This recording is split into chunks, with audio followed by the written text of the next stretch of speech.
U.S. Secretary of State Marco Rubio on Tuesday said that European nations would have to be involved in talks on ending the Ukraine war. This came after EU Chief Ursula von der Leyen stated that Europe wants to work with Washington for peace in Ukraine, while British Prime Minister Keir Starmer said there must be U.S. security commitment for European countries to send post-war peacekeeping forces to Ukraine. Starmer also said that UK is ready to send peacekeeping troops to Ukraine if needed. Fuzel gets us more. The meeting between top US and Russian diplomats in Saudi Arabia triggered some concerns in Europe and Ukraine, with Ukrainian President Volodymyr Zelensky saying that Kyiv was not invited to the discussions. Following talks in Riyadh, US Secretary of State Marco Rubio said during an interview that European nations would have to be involved in talks on ending the Ukraine war. But, and there are other parties that have sanctions. The European Union is going to have to be at the table at some point because they have sanctions as well that have been imposed. Following European leaders' meeting, British Prime Minister Keir Starmer told reporters that there must be a US security commitment for European countries to send post-war peacekeeping forces to Ukraine.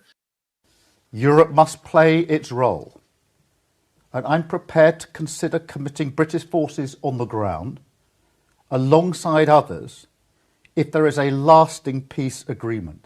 British Ministry of Defence also released a video showing Ukrainian recruits training at an undisclosed military facility in Britain.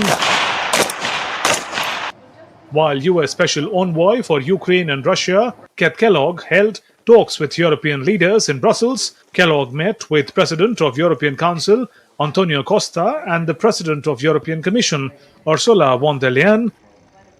EU chief told Keith Kellogg that Europe wants to work with Washington for peace in Ukraine and is ready to do more to arm Kyiv. She wrote on X after meeting Kellogg in Brussels that financially and militarily, Europe has brought more to the table than anyone else, and we will step up. We want to partner with the US to deliver a just and lasting peace for Ukraine. Now is a critical moment. Meetings in Brussels took place after European leaders held an emergency meeting in Paris. On the other hand, Ukrainian President Zelensky was in Turkey. In fact, the Istanbul negotiation constitute an important reference point as the platform where the parties came closest to an agreement, given the activity diplomacy we have pursued. In the last 3 years, our country would be an ideal host for future meeting between Russia, Ukraine and America.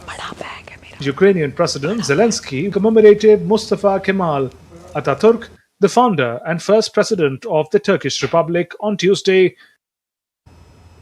Fuzel Ahmed reports for DD India.